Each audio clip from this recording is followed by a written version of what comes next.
almost to a point where I don't remember some things, right? Because I've just trained myself in a way to let go of things that might linger and cause me stress or anxiety or negative physical consequences or mental consequences. So I'll process them quickly and I'll move on. And then what I'll trap or what I'll hold on to are those more positive moments. So those breakthroughs with a client, I'll be like, that was awesome. And I'll hold on to them and I'll think about them and how do I repopulate that moment? Or, the moment I saw the Healthy Rules was a big aha for me. I'm like, that's it. How do I use that? And how do I help other people break through? And so I'll definitely focus on those positive things. And if I could liken it to a glass, and here you are, if you take in and you hold on to all the negativity and the negative feedback you might receive, you will fill up your body with this negativeness. You yourself outwardly will come across a certain way that will detract or come away from positive people. They won't want to be around it. And I think what happens is I'm able to get rid of that quickly. I put a lot of positivity in my life. Believe me, I am no cheerleader, over the top, happy about everything all the time. But I wouldn't say I'm negative, or maybe pragmatic or factual and some other things. But man, I'm holding on to more positive moments. And I think what that does is that attracts individuals to you who are also like-minded like that. And maybe even for negative people, they're like, how do we get to that point?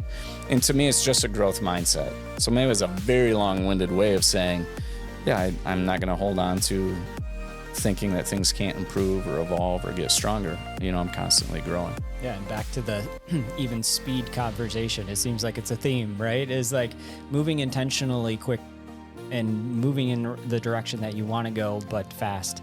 Right. And you mentioned letting go of things quickly, letting go of things fast so that you can just get in the next day, make the next conversation happen. And you're not able to do that if you hold on to things and dwell on things. And you're not able to learn.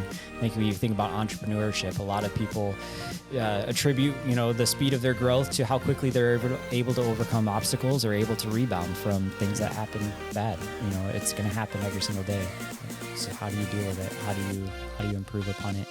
And how do you bounce back? You need to learn, but you also don't need to dwell. And I can see that potentially when you're, collaborating with someone that likes to dwell on something, and then you understand that there's not benefits in dwelling. There can be a little bit of friction there, right? Because they want to bring it up, they want to talk about it again, they want to, have those conversations. Have you ever dealt with that? Oh yeah. So I know that to a degree there's an impatience in me that is not a positive quality at times. The awareness of that helps me.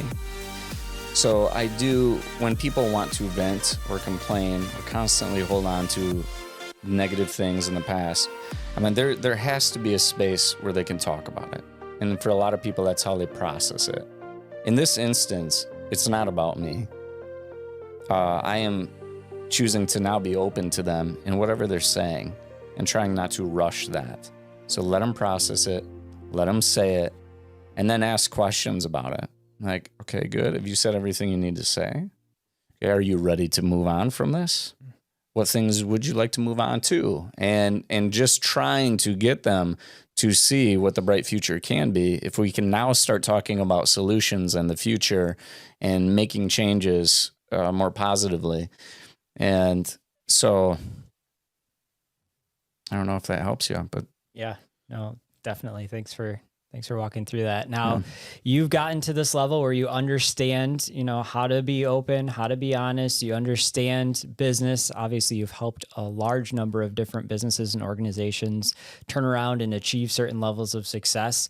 And that brings you joy because you like to see other people achieve their levels of success that they're shooting towards. As you think back to, hey, if I could have known these one or two things when I was in high school or when I was just starting out college, but I didn't know it, I know it now. What's one piece of advice that you'd give yourself when you were in high school or in college? I would have read this. Wouldn't that be incredible if your future self sent you a book that they wrote and they're like, this is what you're going to learn. Yeah. How much that would have changed things. Because I made a lot of mistakes with the relationships. You can overthink the word regret, but like, come on, do you like the relationships that you've destroyed in your life? Like, is any human being really proud of that? Like, I get it shapes you who you are today, but man, it's bad. Like, I messed up relationships, and so I think, had I known the importance of openness and to really know how empty I would have felt because I kept trying to design a world for myself, even though there's 7.99 billion people in the world, how lonely I'd be. I think I could have woke up to the fact that this is pretty lonely.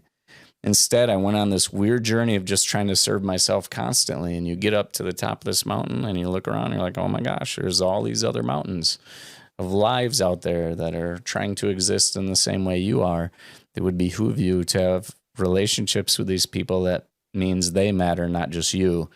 So I think having this book could have been a big benefit. And I know some of my clients that will pass this on to their kids and be like, hey, just check this out, somebody's journey, and see if that relates to you. And guaranteed it does in some way, fashion.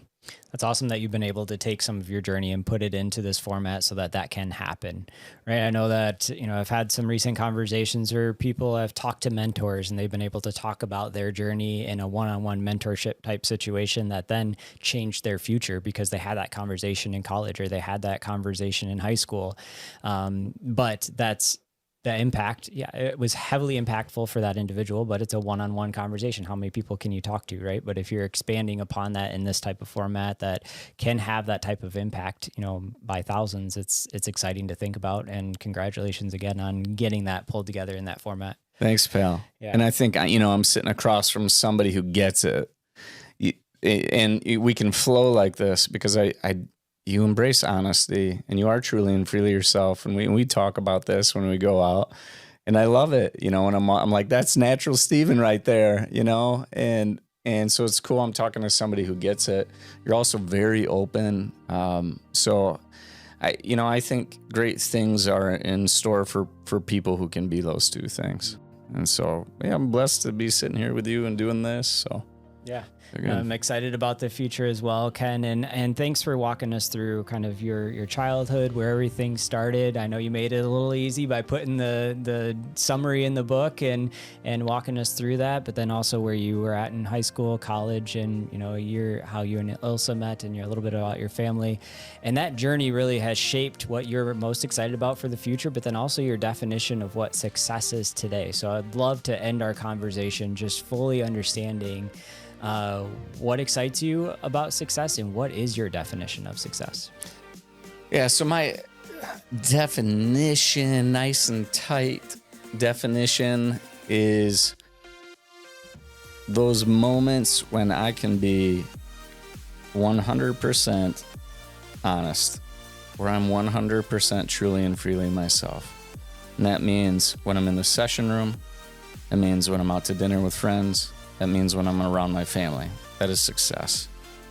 And there are challenging times in life where you cannot be 100% yourself. And it begs the question, why?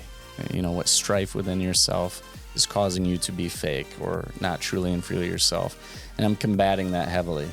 And so I think those moments in time where you can be that is a success. It's so freeing and it's real and it's human.